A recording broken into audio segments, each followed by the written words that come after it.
रातों 180 रन से मिली शर्मनाक हार के बाद क्रिकेट फैंस गुस्से में हैं। रात में मैच के बाद देश के कई शहरों में लोगों ने टीम इंडिया को खराब प्रदर्शन पर जमकर भला बुरा कहा।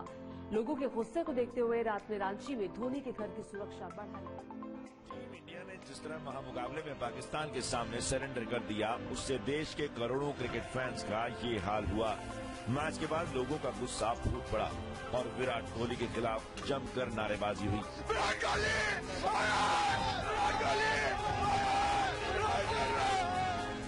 क्रिकेट फैंस को समझ में नहीं आ रहा, पूरे टूर्नामेंट में अच्छा खेलती आ रही टीम इंडिया के साथ आखिर फाइनल में ऐसा क्या हुआ। मुझे लगता है कि जैसे पहले आउट हुआ उससे सबने कॉन्फिडेंस लूज कर दिया और सब हारते रहे।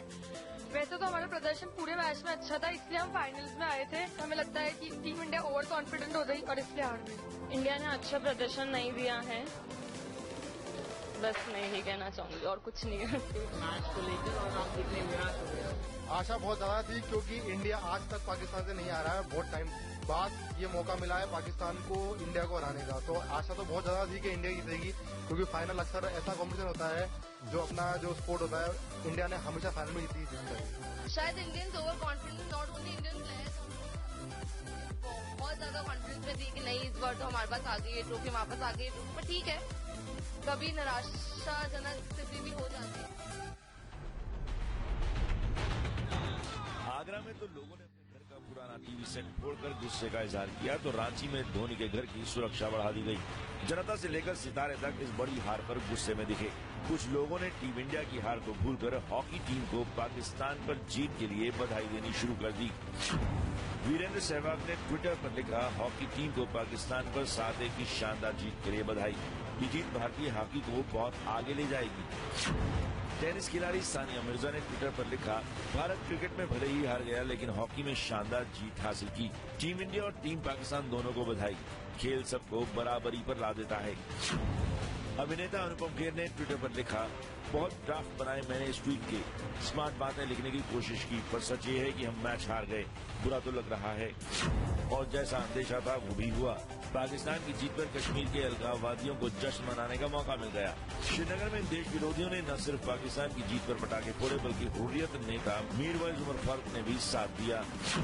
भारतीय क्रिकेट टीम के कप्तान विराट कोहली की तरह भले ही ज्यादातर यही मानते हैं कि खेल में हार जीत तो लगी रहती है, लेकिन जिस तरह भारत पाकिस्तान के हाथों हारा है, क्रिकेट प्रेमियों में उसकी टीस लंबे समय तक बनी रहेगी।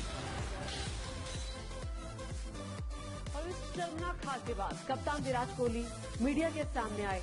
मीडिया के सामने उनके पास ना तो हार के जिम्मेदारों के नाम थे और ना ही कोई ठोस वजह थी। उनके पास था तो सिर्फ पाकिस्तान की तारीफों का पुलिंदा। पूरी हार को भारी भरकम लच्छेदार शब्दों के पीछे छिपाने की कोशिश भी साफ नजर आई। Really had a good performance. I congratulated them in post-match. I would do the same here because they deserve to win.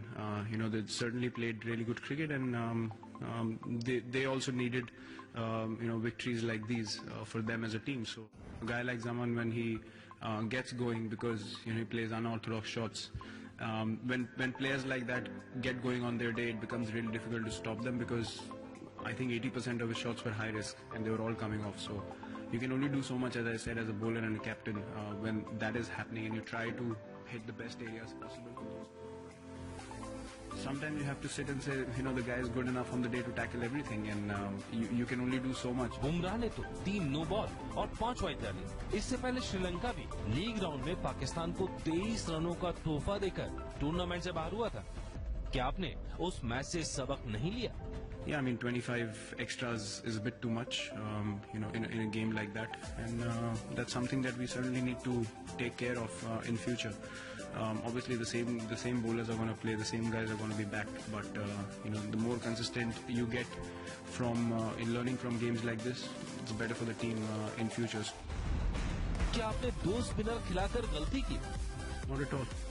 We created a combination after, the loss against Sri Lanka. We didn't want to be too predictable from there on in the tournament, and the 2 spinners together did a good job for us. I have no regrets in playing the combination that we played today. क्या team के बल्लेबाजों ने match हराया? You played enough to understand that your job is done. You tried your best, and then you can't control anything afterwards. You're happy with success and then you're completely ignoring it, and you want to ignore failures or dwell too much in it. It's not a good balance at all. So we have identified areas, even in victories, that we can improve at, and this is a loss. I mean, you know, it's the final, so it looks magnified to everyone, but we've won before, we've lost before, and we've always learned things from all those games. So समझ नहीं आता कि इस हार का दुख मनाए या इस ज्ञान पर माथा पीटे। ये है ABP न्यूज़, आपको रखे आगे। In the end, you know, you have to accept and admire sometimes the skill of the opposition as well, and see that, you know, they also have come to win a game of cricket. Not that we are not playing at our best. We tried our level best, but we just couldn't make things happen today. कप्तान साहब, ये सिर्फ match नहीं था, champions trophy का final था, वो भी पाकिस्तान के खिलाफ। पूरा देश आपसे जीत की उम्मीद कर रहा था। जीत नहीं पाए तो कोई बात नहीं, कम से कम लड़कर तो हारते। उम्मीद थी कि हारने के बाद हार की वजह तो बताते, जिम्मेदारों का नाम तो बताते, पर शायद आप जीत हार से बहुत ऊपर उठ चुके हैं और आपके पास अब बचा है तो ये